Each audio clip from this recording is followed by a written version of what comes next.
Noong Setyembre 2021, naging responsable ako para sa isang item ng gawain ng iglesia at si Jouting ang leader ng grupo. Kapag sama-samang tinatalakay ng lahat ang gawain, palaging ipinipilit ni Jouting ang mga sarili niyang pananaw at hindi siya nakikinig sa iba.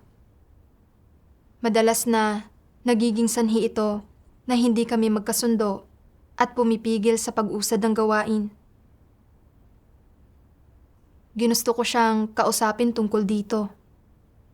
Subalit naipit ang mga salita ko sa aking lalamunan nang naalala ko kung paanong madalas akong inilalantad ni Jouting dati bilang mapagmataas, mapagmagaling at mapilit sa aking mga pananaw. Kahit alam ko na totoo ang mga sinabi niya, hindi ko talaga ito magustuhan mula sa kaibuturan ng aking puso. Pakiramdam ko na sa paggawa nito ay inilalantad niya ang mga sugat ko at ginusto kong tumigil na lang siya sa pagsasalita. Kung tinukoy ko ang problema niya ngayon, hindi ba't mararamdaman niya rin ang parehong sakit na naramdaman ko? Naisip kong pinakamainam na manahimik para wala ni isa sa amin ang sasama ang loob. Dagdag pa rito, ayaw ko na inilalantad at tinutukoy ng iba ang mga problema ko at na hindi ako nagbago. Subalit, hinihingi ko pa rin sa iba na magbago. Hindi ba't ipinakikita niyon na ganap akong hindi makatwiran? Kung binaliktad niya ang sitwasyon at sinabing, ni hindi mo nga gustong tumanggap ng payo mula sa iba, kaya ano ang nagbibigay sa iyo ng karapatang punahin ako? Wala akong maisasagot. Gayun din, karaniwan kaming nagkakasundo ng mabuting mabuti at may magandang ugnayan. At magalang na nakikipag-usap sa isa't isa. Paano kung kapag nagsalita ako tungkol sa kanyang mga problema, hindi na magiging katulad ng dati ang tingin niya sa akin at ayaw na niyang makipagtulungan sa akin sa gawain?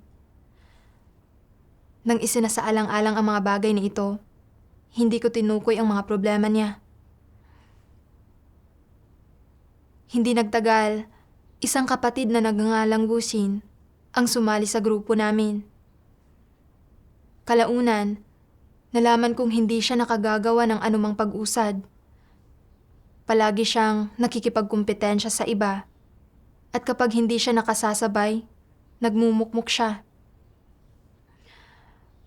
Nagbahagi ako sa ilan sa mga salita ng Diyos na may kaugnayan sa kanyang mga problema at ginamit ko ang mga prinsipyo para gabayan at tulungan siya. Subalit, hindi siya nagnilay sa problema niya at sinabi na ang dahilan kung bakit hindi siya nakakukuha ng mga resulta ay dahil hindi kami malinaw na nagbahagi ng mga prinsipyo sa kanya. Nang makita ko siyang ganito, ginusto kong magbahagi at himayin ang kanyang diwa ng paghahangad sa reputasyon at katayuan at ang mga kahihinatnan ng pagpapatuloy ng ganito. Subalit, pagkatapos ay naalala ko kung paanong binanggit niya ang pagbubunyag ng kanyang mga katiwalian sa isang pagtitipon. Sinasabi na ayaw niyang tinutukoy ang mga problema ng iba at ayaw rin na palaging tinutukoy ng iba ang sa kanya. Naisip ko, mahalaga rin para sa akin ang reputasyon at katayuan. At gusto kong unti-unting maghanap at makapasok sa aspektong ito nang ako lang. Ayaw kong ilantad at tukuyin ng iba ang mga problema ko. Kung masyado akong marahas na magsasalita, mapalulungkot siya nito.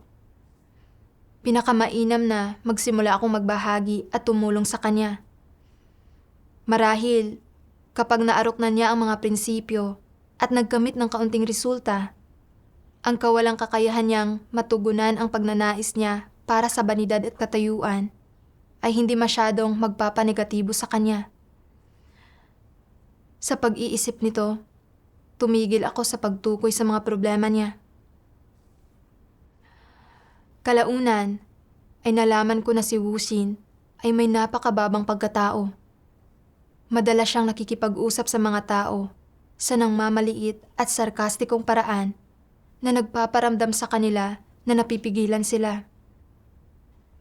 At minsan, inaatake at ibinubukod niya iyong mga may naiibang mga pananaw. Nang lumitaw ang mga problema sa gawain, hindi talaga siya nagnilay man lang at sinubukan niyang iwasan ang responsibilidad. At hindi siya nakakuha ng anumang resulta sa kanyang tungkulin.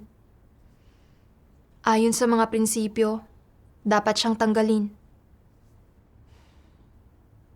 Naisip ko na ang paggawa niyon ay maaaring makapagpasama sa loob niya. Kaya iniulat ko ang sitwasyon niya sa isang leader. Subalit, naging masyadong abala ang leader para pumunta, kaya pinatanggal niya sa akin si Wusin. Nang nakipagkita ako kay Wusin, ginusto kong himayin ang palagian niyang paghahangad ng reputasyon at katayuan, ang pang-aatake niya at pambubukod sa iba't ibang opinyon, at sa kung paanong tinatahak niya ang landas ng isang antikristo para malaman niya ang diwa at mga kahihinatnan ng kanyang mga problema. Subalit, nilunok ko pabalik ang mga salitang sasabihin ko sana. Naisip ko kung paano niya pinahalagahan ang reputasyon at katayuan at kung gaano siya kadaling masaktan. Kung inilantad at hinimay ko ang mga problema niya at hindi niya ito kayang tanggapin at makabuo siya ng pagkiling laban sa akin, ano na ang mangyayari? Naisip kong pinakamainam ng huwag magsalita. Kaya binanggit ko lang kung paanong hindi siya nakakukuha ng mga resulta at pagkatapos ay tinanggal ko siya. Binigyan siya ng kaunting pampalubag loob at pinagnilay siya ng maayos sa sarili niya. Nang malaman ng leader na hindi ko hinimay ang pag-uugali ni Wusin, pinungusan niya ako, sinasabing, "Napakaseryoso ng mga problema niya, subalit hindi mo inilantad at hinimay ang mga ito. Masyado kang mapagpalugod ng mga tao." Medyo mahirap na marinig ito. Alam kong hindi ko ginawa ang mga responsibilidad ko, subalit hindi ako nagnilay sa sarili ko noong panahong iyon. Hanggang sa sumunod pa na pangyayari, nang sa wakas ay nagsimula akong magnilay. Noong panahong iyon, nag-organisa si Jouting at kanyang grupo ng ilang impormasyon tungkol sa mga individual na patatalsikin. Subalit, maraming punto ang hindi malinaw. Sa normal na mga sitwasyon, hindi mangyayari ang mga ganitong uri ng mabababang antas ng pagkakamali. Tinanong ko ang iba kung ano ang nangyayari at sinabi nilang ipinipilit ni Jouting ang sarili niya. Ano man ang iminungkahi ng sino man, binara niya sila. Pakiramdam nilang lahat ay napigil sila at kailangan lang nilang gawin ang sinabi niya.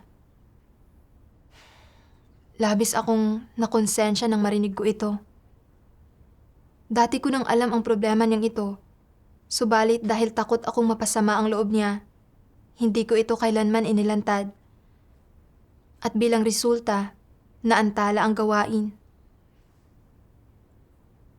Sa wakas, ay nagsimula akong hanapin ang katotohanan at magnilay sa sarili ko. Binasa ko ang isang sipi ng salita ng Diyos. Ang konsensya at katwiran ay dapat kapwa maging bahagi ng pagkatao ng isang tao. Ang mga ito ay kapwa ang pinakabatayan at pinakamahalaga. Anong klaseng tao ang isang taong walang konsensya at walang katwiran ng normal na pagkatao? Sa pangkalahatan, siya ay isang taong walang pagkatao, isang taong sukdulan ng sama ang pagkatao. Kung mas bubusisiin ang mga detalye, anong mga pagpapamalas ng kawalan ng pagkatao ang ipinapakita ng taong ito? Subukang suriin kung anong mga katangian ang matatagpuan sa gayong mga tao at anong partikular na mga pagpapamalas ang ipinapakita nila. Makasarili sila at mababang uri. Ang mga taong makasarili at mababang uri ay basta-basta lang sa kanilang mga pagkilos at walang malasakit sa mga bagay na wala silang pansariling kinalaman. Hindi nila isinasaalang-alang ang mga kapakanan ng sambahayan ng Diyos, ni hindi sila nagpapakita ng pagsasaalang-alang para sa mga layunin ng Diyos. Wala silang dinadalang pasanin sa pagganap sa kanilang mga tungkulin o sa pagpapatotoo sa Diyos at hindi sila responsable. May ilang tao na hindi umaako ng anumang responsibilidad kahit ano pa ang tungkuling ginagampanan nila. Hindi rin nila iniuulat kaagad sa mga nakatataas sa kanila ang mga problemang nadidiskubre nila. Kapag may nakikita silang mga taong nanggagambala at nanggugulo, nagbubulag-bulagan sila. Kapag nakikita nilang gumagawa ng kasamaan ang mga masasamang tao, hindi nila sinusubukang pigilan ang mga ito. Hindi nila pinoprotektahan ang mga interes ng sambahayan ng Diyos o isinasaalang-alang kung ano ang kanilang tungkulin at responsibilidad. Kapag ginagampanan nila ang kanilang tungkulin, hindi gumagawa ng anumang tunay na gawain ang mga taong kagaya nito. Sila ay mga mahilig magpalugod ng iba at sakim sa kaginhawahan. Nagsasalita at kumikilos sila para lamang sa sarili nilang banidad, reputasyon, katayuan, at mga interes, at handa lamang silang ilaan ang kanilang panahon at pagsisikap sa mga bagay na kapaki-pakinabang sa kanila. Inilantad ng salita ng Diyos ang eksakto kong kalagayan. Nakita ko nang si Jouting ay may mapagmataas na disposisyon at pumipigil sa iba na nakaaapekto na sa gawain. Bilang supervisor, dapat na tinukoy at inilantad ko ang problema niya. Subalit, nag-alala akong hindi niya ito tatanggapin at pagkatapos ay sasama ang tingin niya sa akin. Kaya, tuwing gusto kong tukuyin ang problema niya, pakiramdam ko ay may nakabara sa lalamunan ko at hindi ko mailabas ang mga salita. Ginamit kong palusot ang gawain. Iniisip na kapag nasira ang relasyon namin, hindi siya makikipagtulungan sa gawain ko. Habang tila isinasaalang-alang ko ang gawain, hindi ko lang talaga gustong sirain ang aming magiliw at mabuting relasyon at ginusto kong magkaroon ng magandang impresyon sa aking mga kapatid. Bukod pa rito, malinaw kong napansin na seryoso ang mga problema ni Wusin. Subalit natakot ako na kapag inilantad at tinukoy ko ang mga problema niya, sasama ang tingin niya sa akin. Kaya patuloy lang akong bigong ilantad ang mga problema niya. At bilang resulta, hindi niya nakilala ang sarili niya at hindi pa rin nabago ang tiwaling disposisyon niya. At ginambala at ginulo niya ang gawain ng iglesia at ipinaramdam sa iba na napipigilan sila.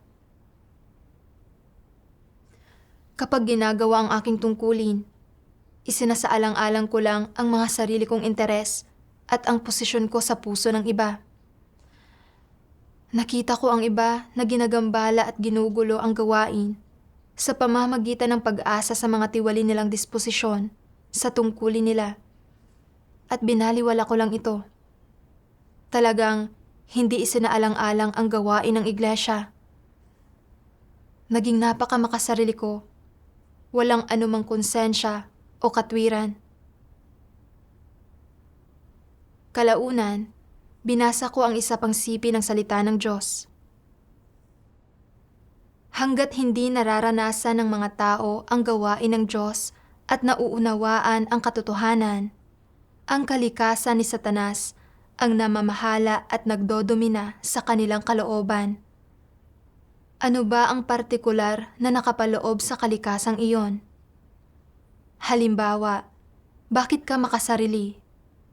Bakit mo pinoprotektahan ang sarili mong katayuan? Bakit ka mayroong gayong katinding mga damdamin? Bakit ka nasisiyahan sa mga di matutuwid na bagay na iyon? Bakit gusto mo ang mga kasamaang iyon? Ano ang batayan ng pagkahilig mo sa mga ganoong bagay? Saan nagmumula ang mga bagay na ito? Bakit ka masayang-masaya na tanggapin ang mga ito? Sa ngayon, naunawaan na ninyong lahat na ang pangunahing dahilan sa likod ng lahat ng bagay na ito ay dahil nasa kalooban ng tao ang laso ni Satanas. Ano ang laso ni Satanas? Paano ito maipapahayag? Halimbawa, kung magtatanong ka ng, paano dapat mamuhay ang mga tao? Para saan ba dapat nabubuhay ang mga tao? Sasagot ang mga tao, ang bawat tao para sa kanyang sarili at bahala na ang iba.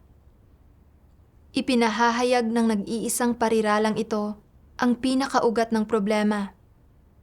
Ang pilosopiya at lohika ni Satanas ay naging buhay na ng mga tao. Anuman ang hinahangad ng mga tao, ginagawa nila ito para sa kanilang sarili. Kaya't nabubuhay lamang sila para sa kanilang sarili. Ang bawat tao para sa kanyang sarili at bahala na ang iba. Ito ang pilosopiya sa buhay ng tao at kinakatawan din nito ang kalikasan ng tao. Mula sa paglalantad ng salita ng Diyos, naunawaan kong ang pangunahing dahilan kung bakit nagbulag-bulagan ako at sobrang natakot na tukuyin ang mga problema ng iba ay dahil umasa ako sa mga satanikong pilosopiya tulad ng ang bawat tao para sa kanyang sarili at bahala na ang iba. Tumatagal at gumaganda ang pagkakaibigan sa pananahimik sa mga kasalanan ng mabubuting kaibigan. At kung hahampasin mo ang iba, huwag mo silang hampasin sa mukha. Kung pupunahin mo ang iba, huwag mong punahin ang mga pagkukulang nila. Palagi kong iniisip noon na dapat ko lang gawin ang isang bagay kung makikinabang ako mula rito. At ang pagtukoy at paglalantad sa mga problema ng iba ay magpapasama sa loob ng iba at hindi magiging kapaki-pakinabang sa akin. Kaya ayaw kong gawin ito.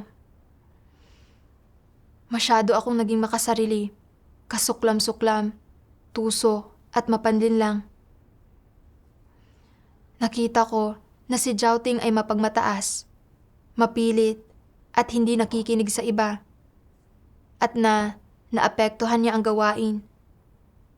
Subalit mas ginusto kong protektahan ang relasyon ko sa kanya kaysa ilantad o himayin ang mga problema niya.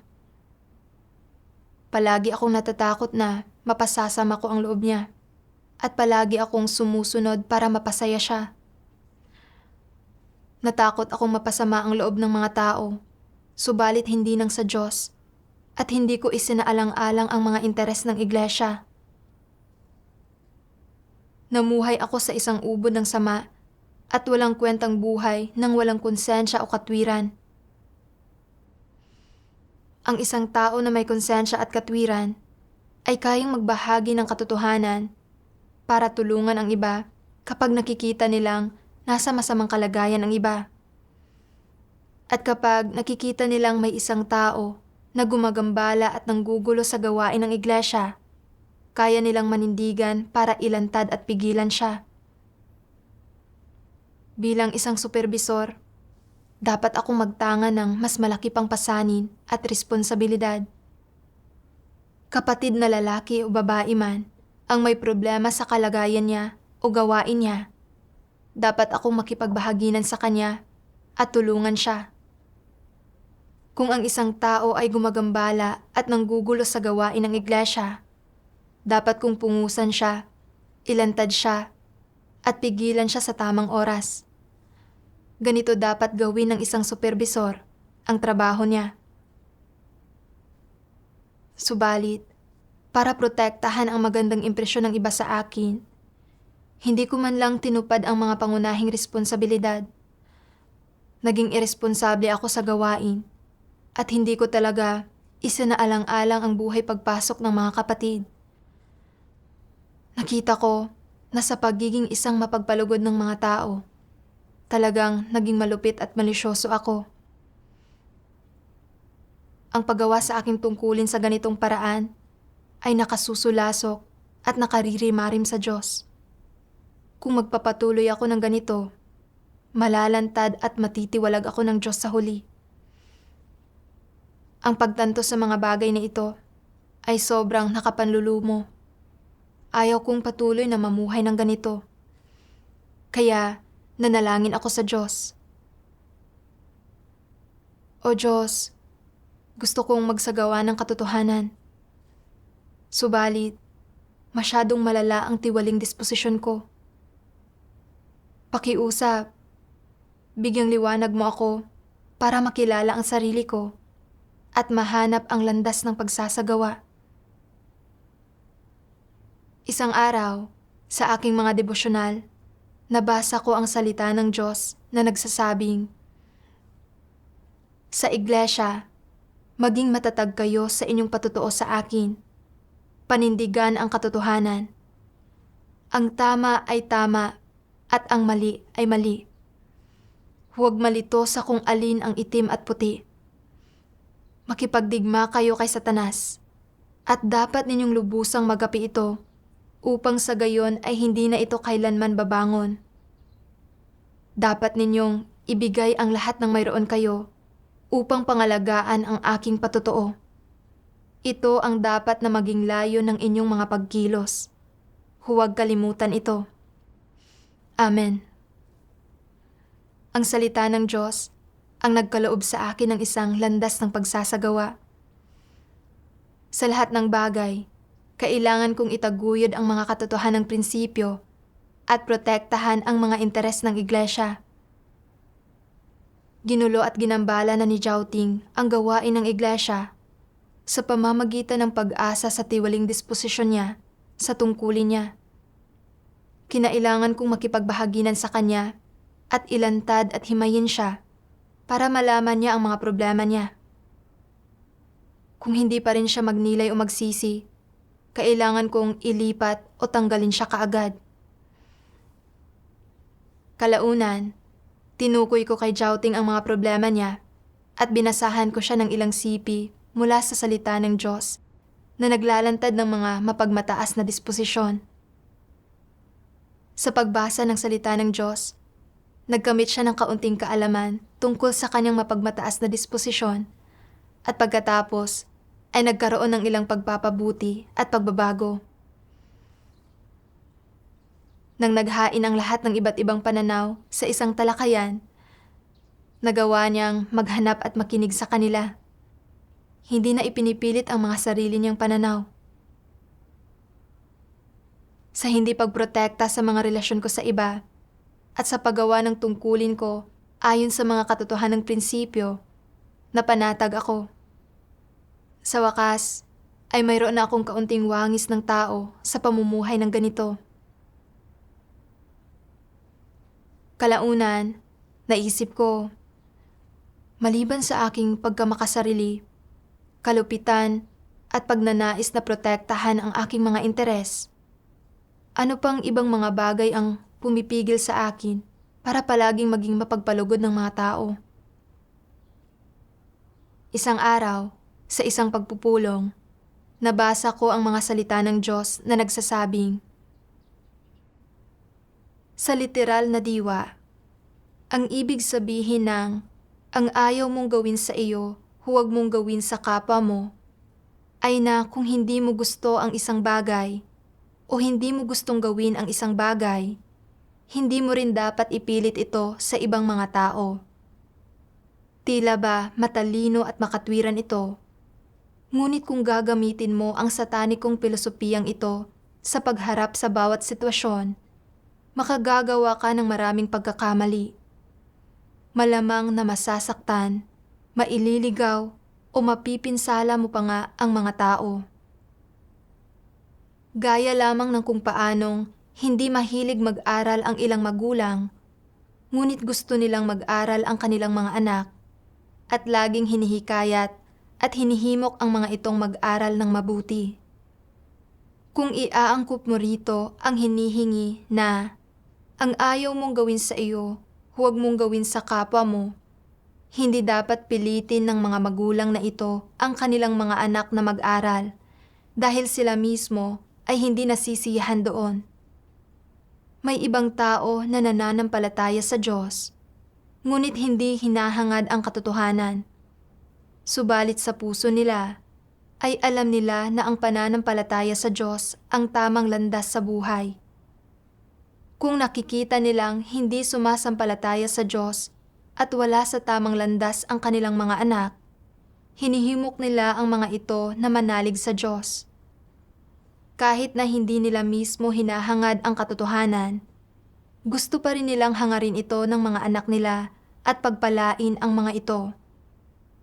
Sa ganitong sitwasyon, kung susunod sila sa kasabihang, ang ayaw mong gawin sa iyo, huwag mong gawin sa kapwa mo.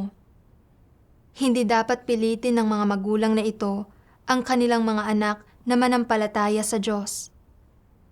Magiging alinsunod iyon sa satanikong pilosopiyang ito, ngunit masisira rin ito ang pagkakataon ng kanilang mga anak na maligtas. Sino ang responsable sa resultang ito?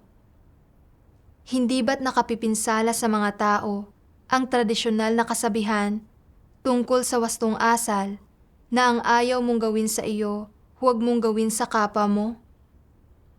Halimbawa, hindi minamahal ng ilang tao ang katotohanan.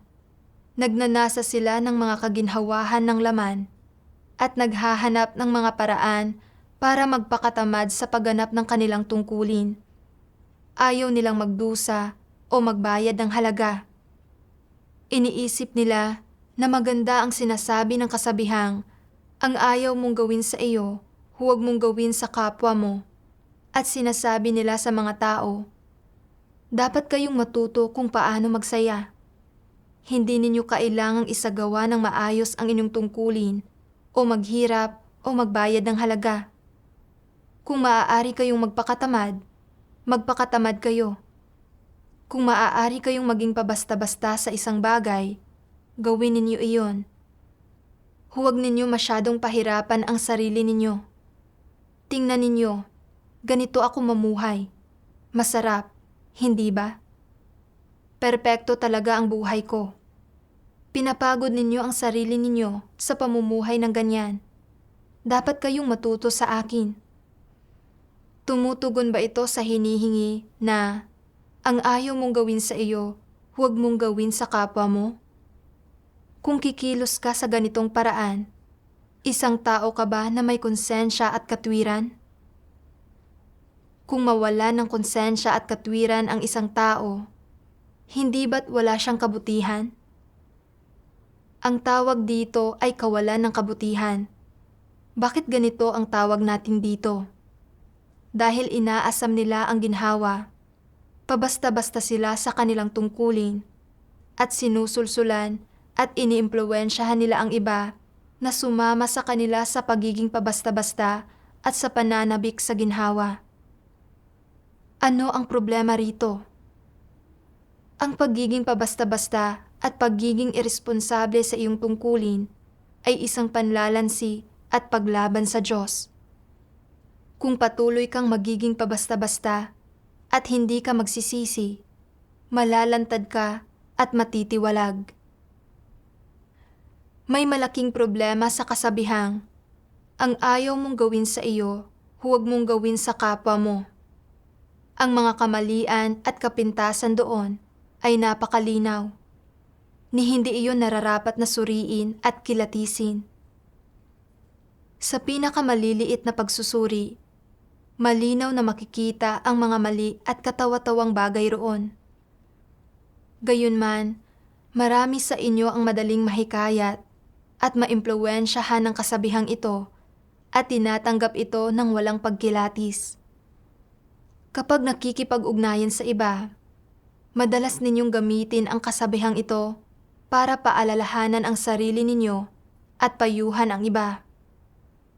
Sa paggawa nito, inaakala ninyo na ang inyong pagkatao ay partikular na marangal at na napakamakatwiran ng pag-asal ninyo. Ngunit, hindi mo natatanto na ihayag na ng mga salitang ito ang prinsipyong ipinamumuhay mo at kung nasaang panig ka pagdating sa mga issue.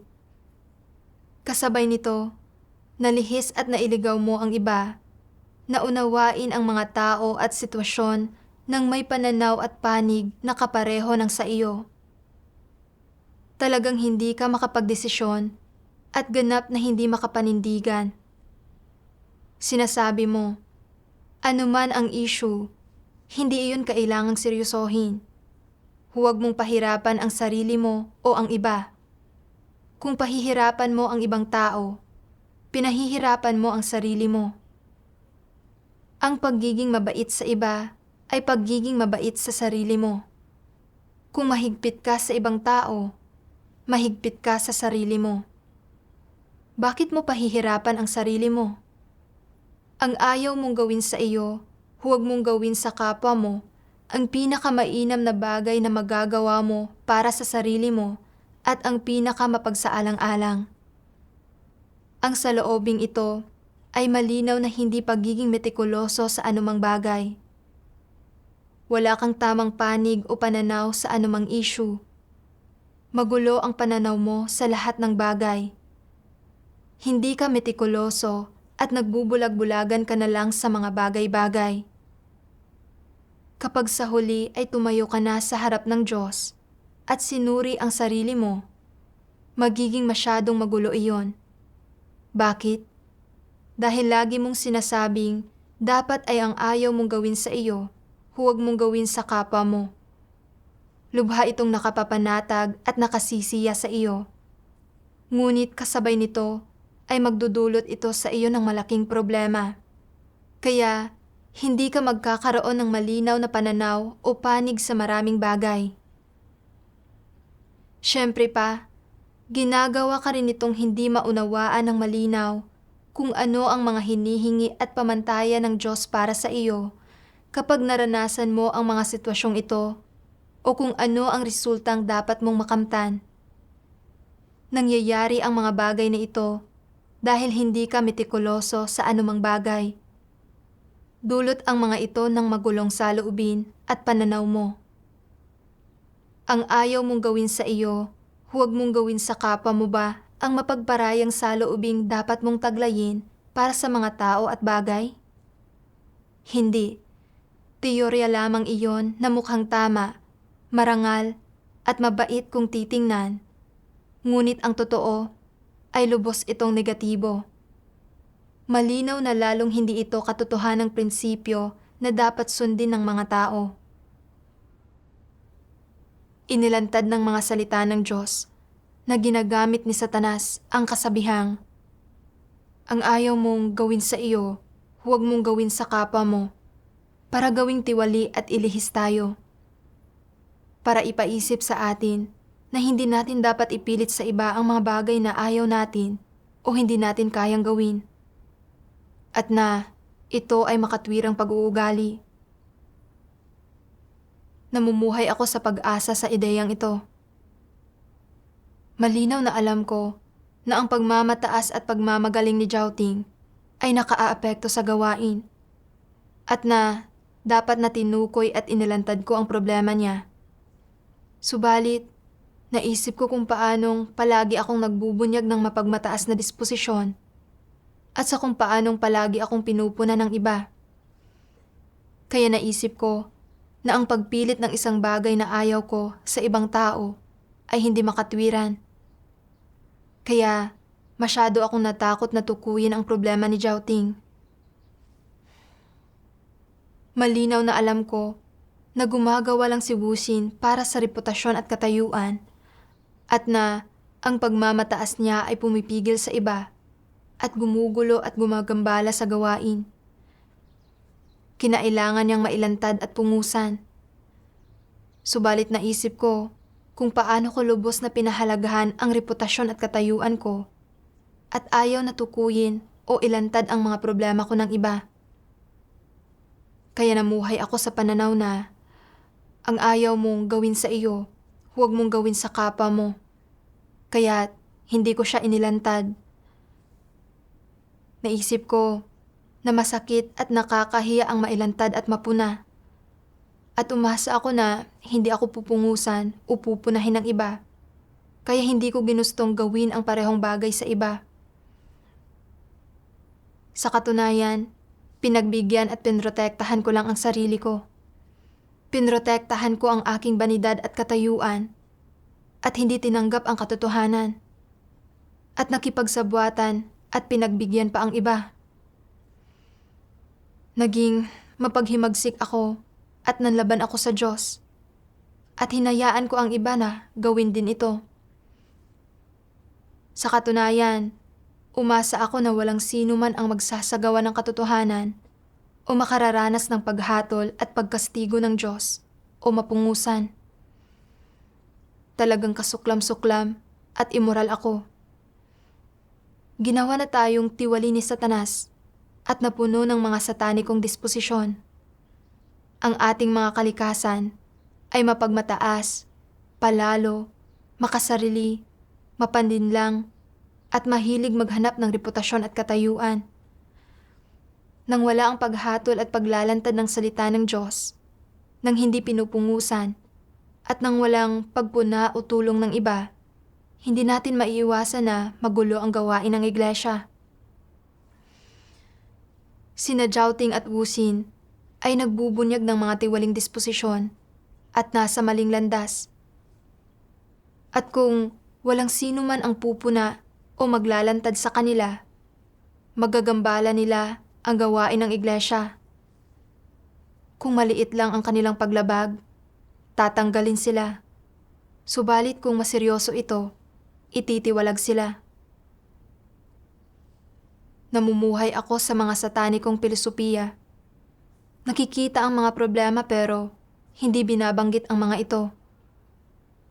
Lihim itong pagpapahintulot sa iba na kumilos ayon sa kanilang mga satanikong disposisyon at masasaktan nito ang sarili ko at ang iba sa huli.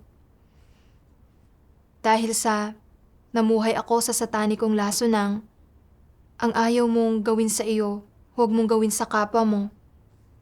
Hindi lang sa hindi ko ginawa ng maayos ang tungkulin ko, kundi umasta rin akong kasabwat ni Satanas at ginambala ang gawain ng iglesia. Mahirap tanggapin ang mga pagkaunawang ito at ginusto kong mangumpisal at magsisi sa Diyos. Isang araw, nabasa ko ang isang sipi ng salita ng Diyos na nagsasabing, hindi hinihingi ng Diyos na huwag gawin ng mga tao sa kapwa nila ang ayaw nilang gawin sa kanila. Sa halip ay hinihingi niya sa mga tao na maging malinaw sa mga prinsipyong dapat nilang sundin kapag nahaharap sila sa iba't ibang sitwasyon. Kung tama at naaayon ito sa katotohanan sa mga salita ng Diyos, kailangan mong kumapit dito. At bukod sa kailangan mong kumapit dito, kailangan mo ring pagsabihan, hikayatin, at bahaginan ang iba upang maunawaan nila kung ano ba mismo ang mga layunin ng Diyos at kung ano ang mga katotohanang prinsipyo. Ito ay iyong responsibilidad at obligasyon. Hindi hinihingi sa iyo ng Diyos na hindi ka manindigan at lalong hindi niya hinihinging ipagpasikat mo kung gaano ka kabuti. Dapat kang kumapit sa mga bagay na ipinayo at itinuro ng Diyos sa iyo at sa tinutukoy ng Diyos sa kanyang mga salita. Ang mga kinakailangan, ang mga pamantayan, at ang mga katotohanang prinsipyo na dapat sundin ng mga tao. Hindi ka lamang kailangang kumapit sa mga iyon at panghawakan ang mga iyon magpakailanman. Bagkus, ay kailangan mo ring isagawa ang mga katotohanang prinsipyong ito sa pamamagitan ng pagiging halimbawa. Gayon din ay hikayatin, pangasiwaan, tulungan at gabayan ang iba na kumapit, sumunod, at isagawa ang mga iyon sa parehong paraang ginagawa mo. Hinihingi ng Diyos na gawin mo ito. Ito ang ipinagkakatiwala niya sa iyo. Hindi maaaring hingan mo lang ng mga kinakailangan ang sarili mo habang binabaliwala ang iba. Hinihingi ng Diyos na manindigan ka ng tama sa mga issue. Panghawakan mo ang mga tamang pamantayan at alamin mo kung ano mismo ang mga pamantayan sa mga salita ng Diyos at na malaman mo kung ano mismo ang mga katotohanang prinsipyo. Kahit pa hindi mo ito maisakatuparan, kahit pa ayaw mong gawin ito, hindi mo ito gusto, mayroon kang mga kuro-kuro o nilalabanan mo ito, kailangan mong ituring ito bilang responsibilidad mo, bilang obligasyon mo. Kailangan mong makipagbahaginan sa mga tao tungkol sa mga positibong bagay na nagmumula sa Diyos, sa mga bagay na tama at wasto, at gamitin ang mga iyon para matulungan, maimpluwensyahan, at magabayan ang iba, upang makinabang at mapalakas ang mga tao dahil sa mga ito at tumahak sila sa tamang landas sa buhay. Ito ay iyong responsibilidad. At hindi ka dapat magmatigas na kumapit sa ideya na ang ayaw mong gawin sa iyo, huwag mong gawin sa kapwa mo, na naitanim ni Satanas sa isipan mo. Sa mga mata ng Diyos, ang kasabihang iyan ay isa lamang pilosopiya para sa mga makamundong pakikitungo. Isa itong paraan ng pag-iisip na nagtataglay ng panlalansi ni Satanas. Hindi talaga ito ang tamang landas, ni hindi ito isang positibong bagay. Ang hinihingi lamang sa iyo ng Diyos ay maging isa kang matuwid na tao na malinaw na nauunawaan kung ano ang kanyang dapat at hindi dapat gawin. Hindi niya hinihingi sa iyo na maging mapagpalugod ng mga tao o maging isang taong hindi makapanindigan. Hindi niya hiningi sa iyo na wala kang panigan. Kapag ang isang bagay ay tungkol sa mga katotohanang prinsipyo, kailangan mong sabihin ang kailangang sabihin at unawain ang kailangang unawain. Kung hindi nauunawaan ng isang tao ang isang bagay, ngunit nauunawaan mo ito at maaari mo siyang gabayan at tulungan, kailangan mong tuparin ang responsibilidad at obligasyong ito. Hindi ka dapat tumayo-tayo lang sa tabi at manood, at lalong hindi ka dapat kumapit sa mga pilosopiyang itinanim ni Satanas sa iyong isipan, tulad ng, ang ayaw mong gawin sa iyo, huwag mong gawin sa kapwa mo. Nauunawaan mo ba? Ang tama at positibo ay tama at positibo, kahit pa hindi mo ito gusto. Ayaw mo itong gawin. Hindi mo ito kayang gawin at tuparin, nilalabanan mo ito o nagkakaroon ka ng mga kuro-kuro laban dito. Hindi magbabago ang diwa ng mga salita ng Diyos at ng katotohanan dahil lamang may mga tiwaling disposisyon at may mga partikular na emosyon, damdamin, pagnanasa at kuro-kuro ang sangkatauhan. Ang diwa ng mga salita ng Diyos at ng katotohanan ay hinding-hindi magbabago kailanman. Sa sandaling malaman, maunawaan, maranasan at matamo mo ang mga salita ng Diyos at ang katotohanan, obligasyon mong ibahagi sa iba ang iyong mga patotoong batay sa karanasan. Magbibigay daan ito sa mas marami pang tao na maunawaan ang mga layunin ng Diyos, maintindihan at makamit ang katotohanan, maunawaan ang mga hinihingi at mga pamantayan ng Diyos at maintindihan ang mga katotohanang prinsipyo.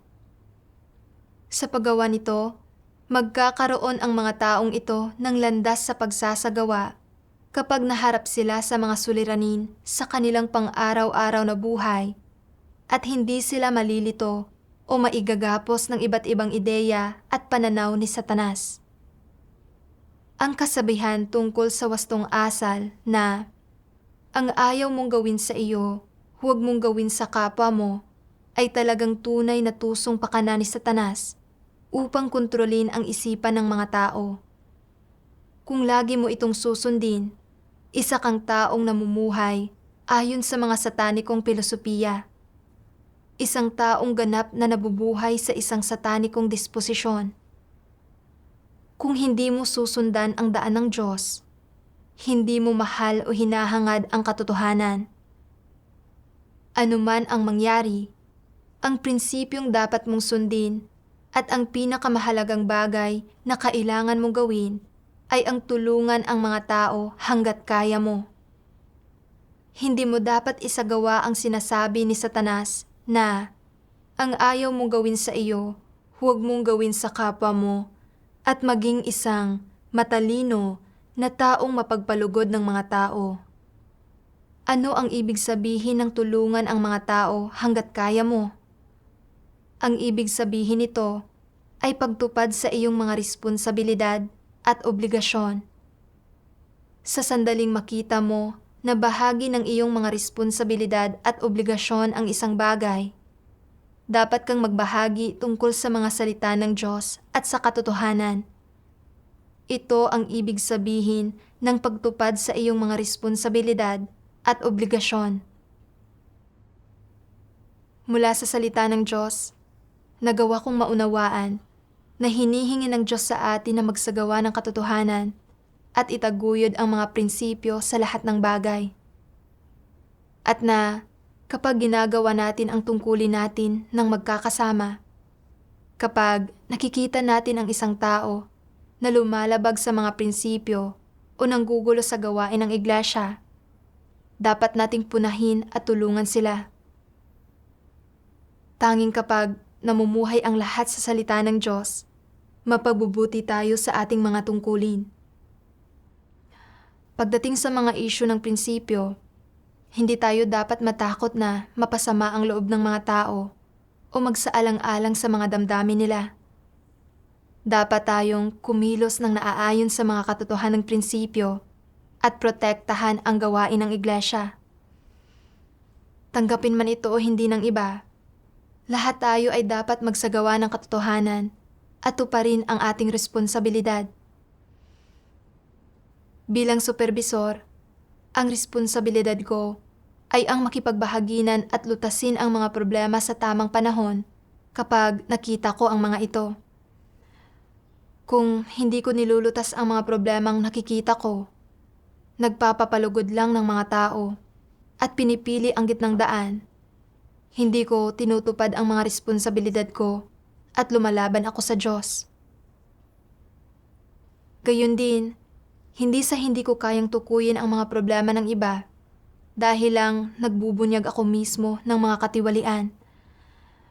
Kapag nagbubunyag ako ng mga katiwalian, kailangan kong hanapin ang katotohanan at magnilay sa sarili ko. Iyon ang sarili kong usapin. Subalit, kapag nakikita ko ang iba na lumalabag sa mga prinsipyo at namiminsala sa gawain ng iglesia, kailangan kong makipagbahaginan, maglantad at pigilan sila. Ito ay pagprotekta sa gawain ng iglesia at ito ang aking responsibilidad. Hindi ako dapat maguluhan sa dalawang bagay na ito. Masyado kong pinahahalagahan ang aking reputasyon at katayuan at mayroon akong mapagmataas na disposisyon. Kailangan kong magnilay at maghanap ng katotohanan para lutasin ang mga bagay na ito at hindi pagbigyan ang sarili ko at hayaang magpasasa ang iba. Dati akong namumuhay sa satanikong filosofiya na ang ayaw mong gawin sa iyo, huwag mong gawin sa kapwa mo. Iniisip na hindi ko dapat hingin sa iba na gawin ang mga bagay na ayaw kong gawin o hindi ko kayang gawin. Bilang resulta, lumalampas ang mga pagkakataon para magsagawa ng katotohanan. Sa wakas, ay nakita ko ng katawa-tawa at kakatwa ang mga pananaw ko. Kalaunan, nang nakita ko ang iba na lumalabag sa mga prinsipyo at nakaaapekto sa gawain ng iglesia, inilantad, Hinimay at nakipagbahaginan ako sa kanila sa mga problema nila. At bagaman nag-alala pa rin ako na sumama ang tingin nila sa akin, hindi ako naging masyadong maingat o masyadong mapag-isip tulad ng dati. Inisip ko lang kung paano ko sila matutulungan at mapoprotektahan ang gawain ng iglesia. Sa pagsasagawa ng ganito, nakita kong umuusad ang mga kapatid sa mga tungkulin nila at napuno ako ng kagalakan. Sa paglutas ng mga problema ng iba, nakapagnilay ako sa aking sarili. At hindi namamalayang nakatuklas ako ng ilang tiwaling disposisyon na hindi ko alam dati, na mas nag-udyok sa akin na hangarin ang katotohanan at lutasin ang aking mga problema. Ang pagsasagawa sa ganitong paraan ang nagpadama sa akin na mas napapalapit ako sa Diyos.